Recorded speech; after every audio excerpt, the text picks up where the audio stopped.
श्री शिवाय नमस्तुभ्यम दोस्तों, स्वागत है भक्ति साधना में। दोस्तों 5 मई 2024 को बैसाख माह के कृष्ण पक्ष की त्रयोदशी की तिथि पड़ रही है और साथ ही पड़ रहा है रवि प्रदोष। दोस्तों रवि प्रदोष बहुत ही विशेष तिथि होती है और पूज्य गुरु जी ने रवि प्रदोष के कई उपाय भी बताए हैं, जिनमें कर्ज मुक्ति का उपाय, मनोकामना पूर्ति का उपाय, व्यापार वृद्धि के उपाय शामिल हैं। आज के इस वीडियो में हम बैसाख माह में किए जाने वाले, विशेषकर रवि प्रदोष के दिन किए जाने वाले उपायों के बारे में जानेंगे। पहला उपाय, दोस्तों जिनके जीवन में जो भी कष्ट आते हैं या कष्ट दूर नहीं हो रहे हैं, बार बार मुसीबतें आती ही रहती हैं, वो लोग इस उपाय को अवश्य कर सकते हैं। उन्हीं में से पहला उपाय है, अगर आपने व्यापार शुरू किया है और आपको उतना लाभ नहीं मिल रहा है, आप व्यापार बदल लेते हैं। आपने दूसरा व्यापार शुरू किया, फिर भी वह नहीं चला और आप फिर से पुनः विचार कर रहे हैं कि व्यापार बदल लेते हैं, तो आप 3 स्थानों पर बेलपत्र प्रदोष के दिन अवश्य करके देखें। यह उपाय केवल आपको एक प्रदोष करना है और महादेव की कृपा से आपको आपके व्यापार में सफलता मिलने लगेगी।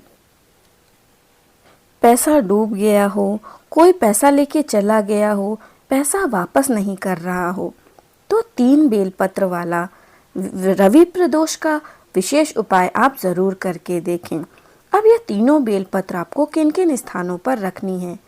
पहली बेलपत्र आपको शिवलिंग में जो माता अशोक सुंदरी का स्थान होता है वहां पर अर्पित करनी है और ओम नमः शिवाय का जाप करना है। बेलपत्र की डंडी का भाग शिवलिंग की तरफ होना चाहिए। दूसरी बेलपत्र जो शिवलिंग के ऊपर जलाधारी बंधी रहती है, आपको वहां अर्पित कर देना है। और अगर जलाधारी नहीं बंधी हुई है तो आपको शिवजी की 5 बेटियां जया, विषहरा, श्यामलीवारी, दौतली, देव, इन 5 कन्याओं का स्मरण करते हुए शिवलिंग के ऊपर आपको उस बेलपत्र को अर्पित कर देना है। बेलपत्र की डंडी का मुख आप जहां बैठे हैं उससे विपरीत दिशा की तरफ होना चाहिए। तीसरी बेलपत्र आपको जो शिवलिंग में जो जलाधारी होती है वहां से आपको स्पर्श कराना है। जहां से जल नीचे बहता है वहां पर आपको स्पर्श करा देना है।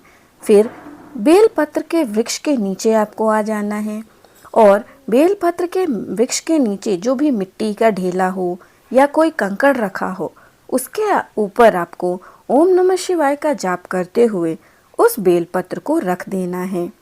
बेलपत्र की डंडी का मुख वृक्ष की ओर होना चाहिए। यह उपाय आपको केवल और केवल रवि प्रदोष के दिन करना है।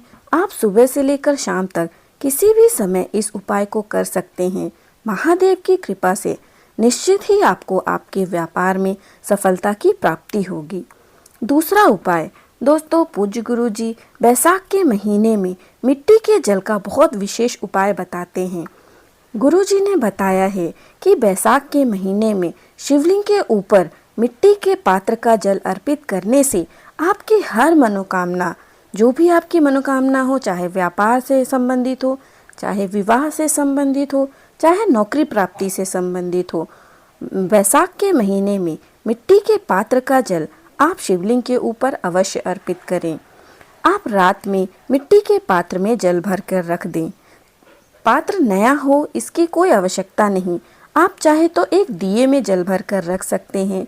अगले दिन उस दिए का जल आप अपने तांबे के पात्र में अर्पित कर लें। फिर शिवालय जाकर शिवलिंग के ऊपर ओम नमः शिवाय का जाप करते हुए उस मिट्टी के पात्र का जल शिवलिंग में अर्पित कर दें। महादेव की कृपा से आपकी जो भी मनोकामना होगी वह निश्चित ही पूरी होगी। तीसरा उपाय, यह बैसाख माह में रोग मुक्ति का विशेष उपाय है। इसके लिए आपको एक बेल का फल ले लेना है।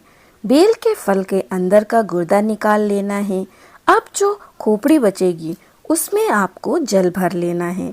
10-15 मिनट तक जल भरे रहने दें। फिर उस जल को आप तांबे के पात्र में अर्पित कर लें। उसके बाद आप उस जल को लेकर पहुंच जाएं शिवालय और कुंदकेश्वर महादेव का स्मरण करते हुए शिवलिंग के ऊपर आप अर्पित कर दें। फिर जो जलाधारी से जल नीचे आएगा उसे आप औषधि स्वरूप प्राप्त कर लें। फिर उस जल को आप उस रोगी व्यक्ति को दे दें जिसकी कोई गंभीर बीमारी हो गई है, कोई बड़ी बीमारी हो गई है, कोई तकलीफ है, उस व्यक्ति को उस जल का आचमन करा दें।